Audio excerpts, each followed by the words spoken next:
What's the meaning of construction?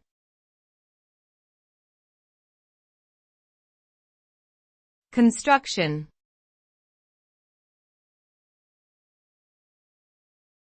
Construction.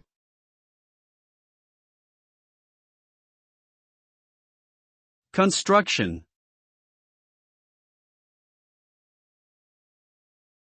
Construction.